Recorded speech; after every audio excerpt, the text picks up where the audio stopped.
And here we are, one last time, with the stop-motion wunderkinds of the UK, Aardman. And while in the previous videos I've covered things with a particular theme of movies, TV shows or ads, this year I'll be picking up the leftovers that I've missed from all of those particular genres. So, with a lot to get into, we've got no time to waste, and since this is likely going to be the very last Aardmay, since there's not really much left to talk about after this video's done, I say, welcome everybody to Aardmay 2022.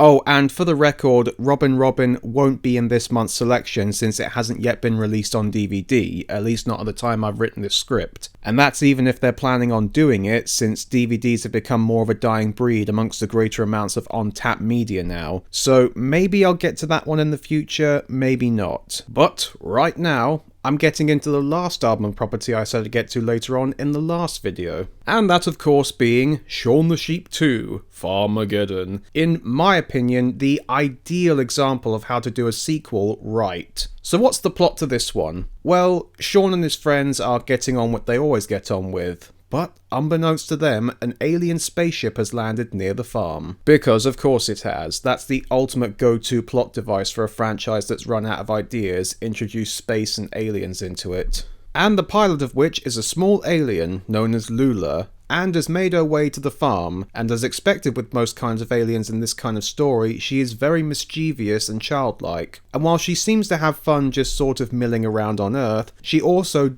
desperately wants to get back to her own family and planet, and as such, Shaun puts it upon himself to take her back to where his spaceship landed and to get her home. Meanwhile, the farmer, who I've now just only realised bears a bit of a resemblance to Greg Davies. I mean, I'm never in the history of the whole show have I felt contempt for all of them. Notices the hysteria and the UFO obsession going on amongst the town people, and since the alien has also just wrecked his combine harvester, decides to take advantage of this and set up his own quote-unquote theme park in order to raise money to buy himself a new one. However, it seems that the alien's presence has not gone unnoticed, as a rather inept government organisation, led by the determined Agent Red, and assisted by a robot buddy, are hell-bent on tracking down the alien. So as you can imagine with this sort of synopsis, it's basically your typical ET/Close Encounters of the Third Kind sort of story. In fact, Close Encounters of the Herd Kind might have actually been a better subtitle, but of course we all know something that already used that. So, it's not the most original story, which is a shame in comparison to the last one, which actually did have a very unpredictable story. But let's be frank here, Shaun the Sheep was never really about the story. Primarily what it's about is having good comedic setups and really good animation, particularly considering that Shaun the Sheep has always been an advocate of the classic silent cinema form of pantomime.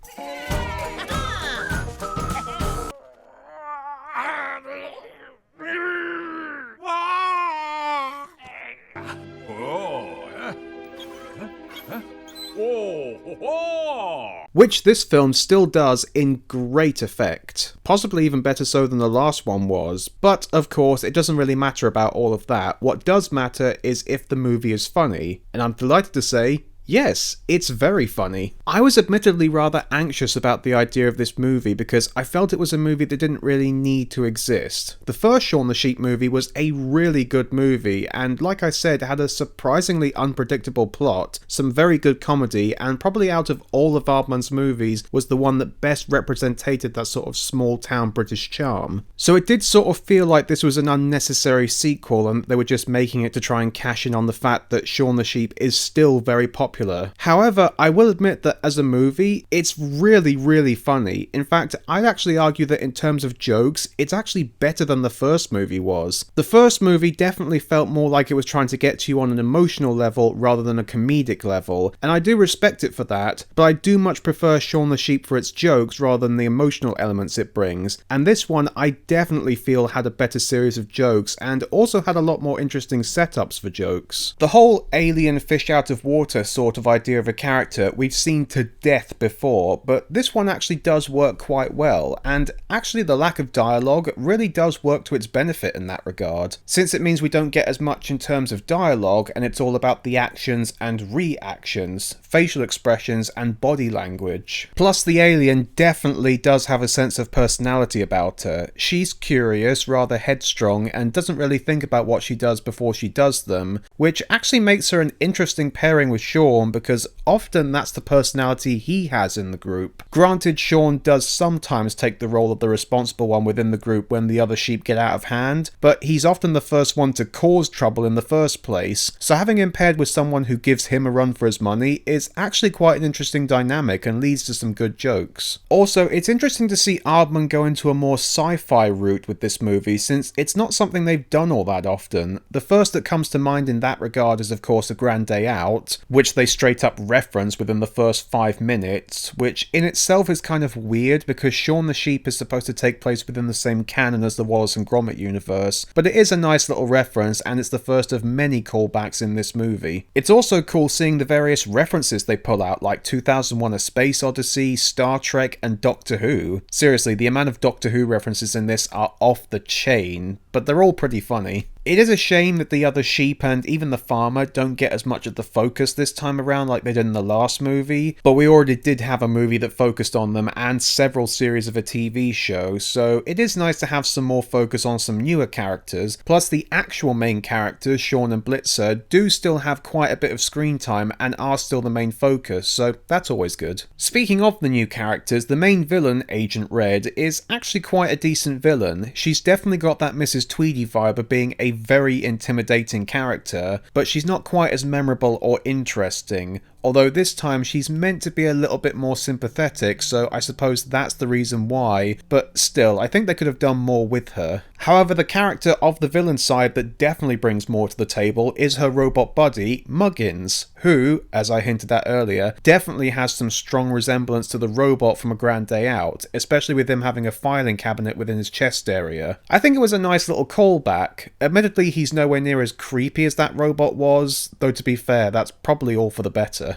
It does share some of the same flaws that the first movie had. While it is actually a very entertaining movie, it does start off rather slow and is a bit difficult to get into within the first half an hour, but if you stick with it, by the end you are completely sucked in. But for some kids that might be a bit of a difficult thing to do, so admittedly in terms of being a children's movie, it does fall down a little bit. But children do have more of a sense of attention than we give them credit for sometimes, so I do feel that they'll be able to stick around for when it gets really good. As I said before, this movie is definitely a lot funnier than the first one. Not to say the first one didn't have some good jokes in it, but with the fact that it was within the first 5 minutes we get a character who sees an alien spaceship, gets scared away by it, but is too obsessed with his chips that he can't bear to leave them behind. That is a very funny joke, and is also incredibly British. The only way it could be more British than that is if it was a curry. And yes, I know curries are from India, but I think we actually eat more of them in the UK than they do. We do still get some good heartfelt moments, and it's made all the better when Aardman's animation is just as good as it always is. In fact, it's almost more impressive here when you consider they're able to make the characters emote so well and show you exactly what they're feeling, despite being very simply designed and having no dialogue whatsoever. Admittedly, resorting to the corny pop song at the third act breakdown I think was going a bit too far. What's it like to wonder why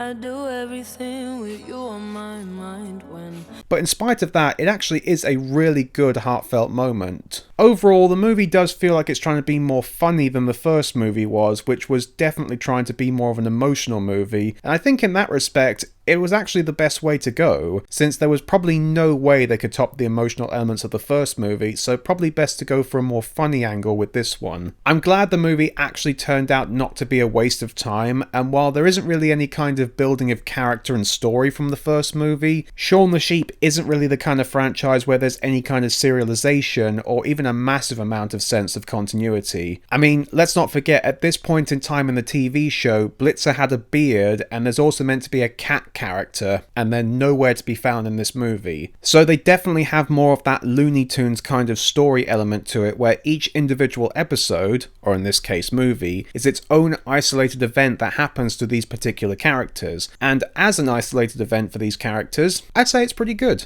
Now granted, Aardman's next upcoming movie is set to be another sequel, and that's one I'm actually even more cautious about, because at least Shaun the Sheep is a franchise that shows that it can still keep on going even after all this time. Chicken Run, on the other hand, was a movie that had a complete story and a perfect beginning, middle and end, so I don't really know how you can expand on that. But I guess only time will tell what will happen with that. But now, let's move on to the next part of Aardmay.